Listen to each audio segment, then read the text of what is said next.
Okay. So let's talk through some of this stuff here. All right. We're going to discuss the lower extremity one. All right, we're going to go straight to the questions. You should know the anatomy. Again, I hope you spent the time to look over the dry bones. It's very important to be able to recognize all those little structures on the dry bones. It helps you build accurate mental models. If you don't feel like you can do that, then you can still at home look through the different models within the book, the photographs, okay? All right, so let's talk about the questions here. How many phalanges are in the foot? There are 14. There are 2 on the big toe and then 3 on the other 4 digits. There are 7 tarsal bones, and a fracture of the fifth tuberosity is called a Jones fracture. The largest and strongest tarsal bone is the calcaneus. The lateral tarsal bone is actually the only one I'm really concerned with is the cuboid. And then the medial ones would be like the medial cuneiform and then the navicular. And the goal of those questions is really so that you're picturing them and how they all connect, those puzzle pieces, all right? Which bones articulate with the cuboid? The cuboid has several articulations. Anteriorly, it is going to articulate with the 4th and 5th metatarsals.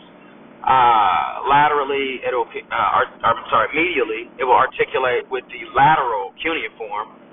And then posteriorly, it has a couple articulations. There's the calcaneocuboidal, that's the big one. And then there's the talocalcaneonavicular. So, and there's that chart in the book you can look through. But just kind of look at the chart, make sure you look at the foot, and you think through those articulations. The calcaneus, again, think of those articulations. Anteriorly with the cuboid, superiorly with the talus, and then there's also the that talocalcaneonavicular, okay? And then the navicular articulates with a bunch of stuff. And anteriorly, it's all the cuneiforms. On its lateral side, it's the cuboid. Posteriorly, it's the talus. And then again, the talocalcaneocuboidal. So, where all 3 of those meet. Now, which bones form the mortise? That is pretty simple. It's the distal tibia and fibula, and also the talus. So those 3 form that brick and mortar appearance, okay, the mortise joint. Which condition involves the partial avulsion of the partial avulsion of the tibial tuberosity. That is Osgood-Slaughters. So it's a chronic avulsion. It pulls the little bone off that's not fully fused, it heals. Pulls it off, it heals. So do you want to see that weird? One of those students, I forgot which one, has a really funky knee. So you can ask them if you want to see what Osgood looks like. All right, next, let's discuss the projections. All right, so we are going toes, foot, calcaneus, ankle, tib, fib. So it's not a lot. Most of these go AP, oblique, lateral, barring a couple of them, all right? So it's a matter of really structuring this information in a way that works for you. All right, let's start with the toes. The 3 projections goes AP axial, AP oblique, and lateral. So when we do the AP axial and the oblique on the toes, we're including all 5 digits. All right, so for the AP axial, we're centering at the 3rd metatarsal phalangeal joint. We're utilizing an angle of 15 degrees cephalic, centered at that point. We want to include from the tips of the toes through the distal ends of the metatarsal heads, okay? Now, when we move on to the oblique, we take our angle off. Now, we are perpendicular to the 3rd MTP. All right, so we have that perpendicular central ray, but we are also going to oblique our foot, and we have a range. We're going to oblique them 30 to 45 degrees internally. That's the oblique. And then we have the same collimation as the AP axial. Take the picture, we're done. Now, for these, you need to make sure you remember these patients are laying on their back and the foot is flat.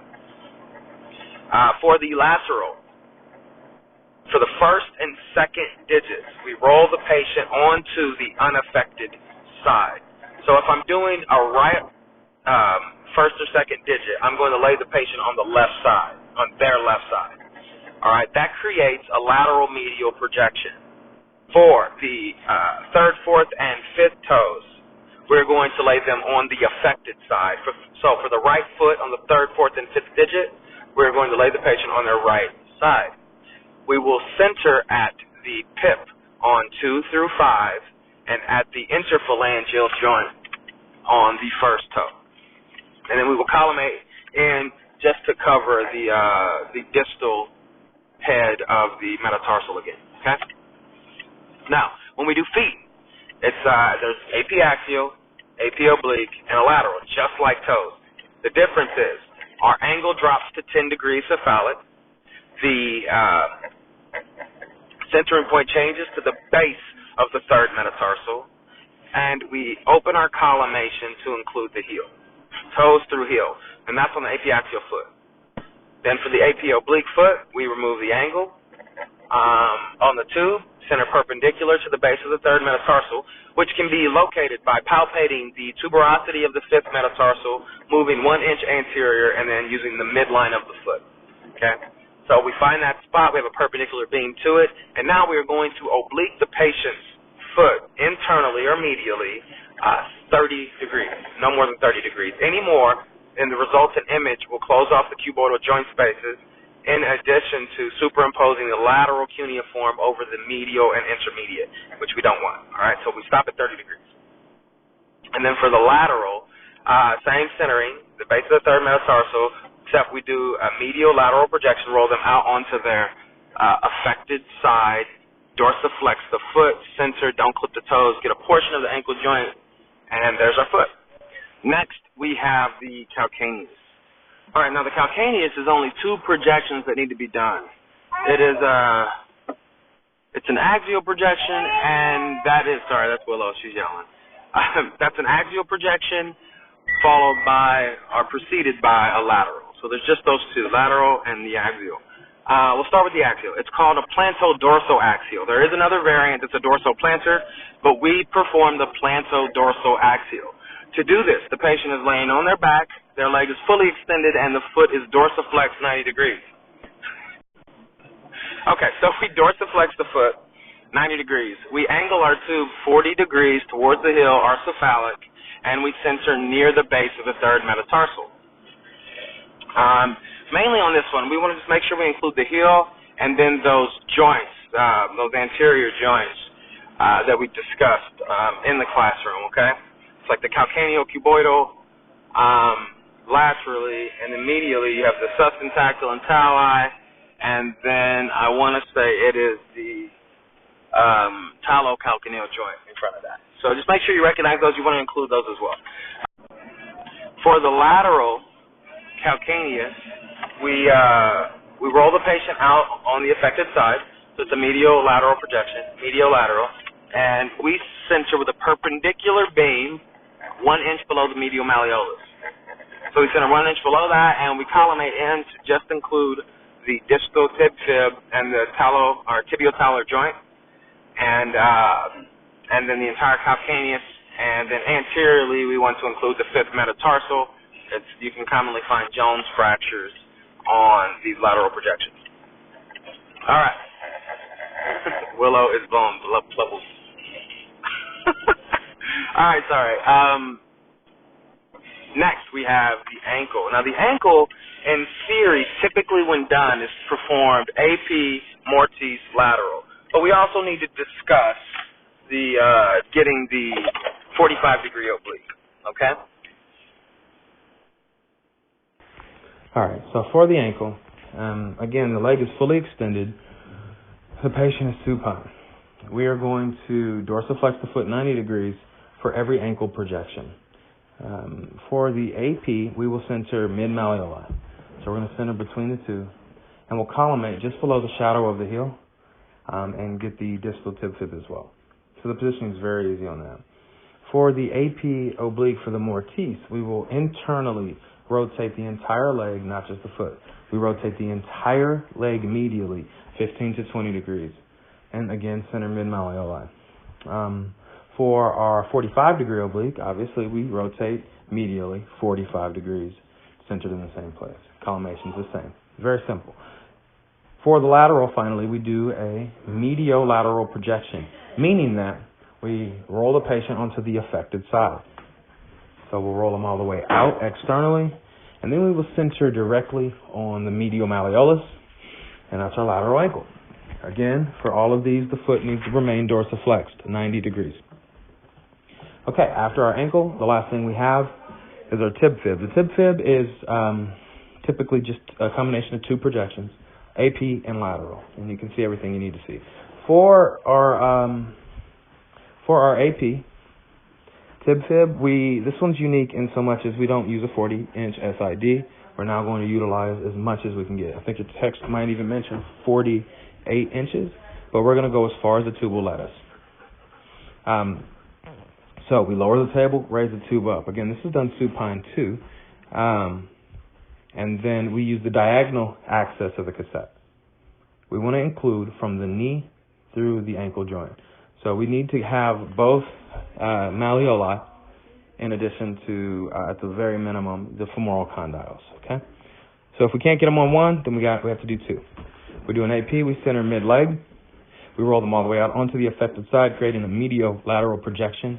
Center essentially in the same spot using the diagonal axis of the cassette, including the femoral condyles down through the distal, the malleoli. Okay? Shoot those. Bam. So it's AP lateral. Very easy. There's not a lot of technical stuff to it, but they should be pretty easy to recognize. All right, let's get into the evaluation criteria for each. All right, so on your AP axial toes, we have we use the angle to open the joint spaces for the toes. All right. So when we're looking for the AP, it's basically equal concavity on both sides of the phalanges. That's really all we're looking for on that. A second criteria to get away with on that one, it's basically included the tip of the toe through the distal metatarsal. Usually I don't take those, but on AP toes, there's not a lot you're going to get. The AP oblique toes is going to be the same as the oblique fingers, really. You have a greater concavity on the elevated surface. That's really all there is, okay? And then on the lateral toes, it's superimposition of the metatarsal heads and stuff like that. Like, those are almost impossible to not recognize. I don't know that there's really criteria. I don't think I'm going to have you evaluate a lateral toe, not at least with criteria. You may have to look at it and tell me what it is, but I want to ask you to list criteria on that, okay? When we get to our AP axial foot, again, we use our angle on that foot to open the tarsals, the intertarsal spaces, all right, all those as well as the joint spaces for the phalanges themselves. Okay, so we open them all up with that 10-degree angle on the AP axial. How do we know it's an AP axial? Between the second and third and the third and fourth metatarsals is equal space. And then equal concavity on either sides of the digits is the other one. Okay? On the oblique, elevated. On the oblique foot, we have greater concavity on the elevated side. Additionally, the third, fourth, and fifth metatarsal bases are free of superimposition, and the spaces around the cuboid are open. So you can give me a combination of those that'll give you that kind of explain the criteria. Also, if we can rewind a bit, let's go back to the AP axial foot. There's superimposition of those metatarsal bases, and that's another one you can offer. And just for clarification, you've probably got it highlighted in your book already. Just double check the numbers on that, okay? Okay, let's talk about the lateral foot.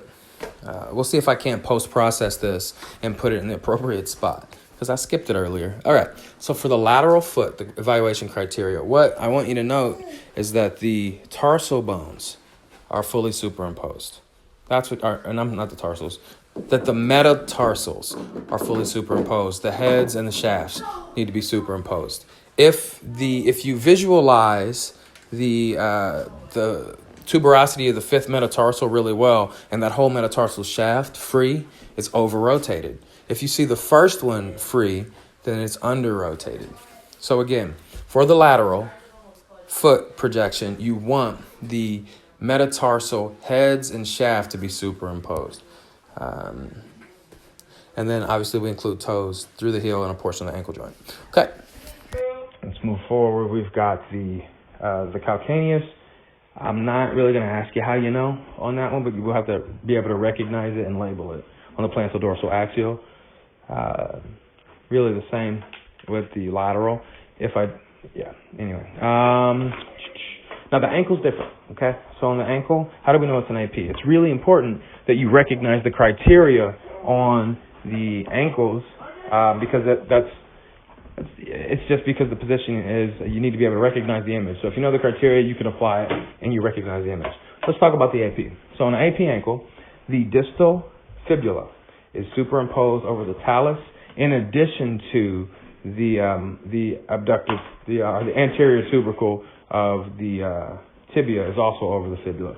So it's superimposed over the distal tibia and over the talus laterally, okay? Also on the AP, the medial talomalleolar joint is open, okay? So those are the criteria. So you make sure those words make sense when you look at an AP ankle. On the mortise, what you need to know is that they're all open. So the lateral talomalleolar joint is open, and the medial talomalleolar joint is open, plus the tibiotalar joint is open superiorly. All right, so all three of those are wide open. Bam, that's the mortise. And then on the 45-degree oblique, what we have is Willow's yelling. She's playing with stuff. All right, I'm sorry. On the 45-degree oblique ankle, what happens is the medial talomalleolar joint closes down. So that closes because of the rotation of the leg. Laterally, the fibula moves out and is completely free of superimposition laterally. Okay, so those are the ones that's the way you recognize the 45-degree oblique. And then when we do a lateral ankle, what we're going to have is superimposed talar domes. So the rounded superior portion of the talus, those are superimposed in a nice, smooth, round, open joint. And then the other one that you really want to know is that which one is it? Sorry. The other criteria is that the distal fibula is superimposed over the posterior half of the tibia. Posterior half of the tibia. That's what's important. For the tib fib, the AP and lateral, right? Those two projections. For the AP, one thing you should note is that the femoral condyles are parallel to the IR. And then proximally and distally, we have superimposition of the tibia and fibula. And then there's going to be separation along the shaft.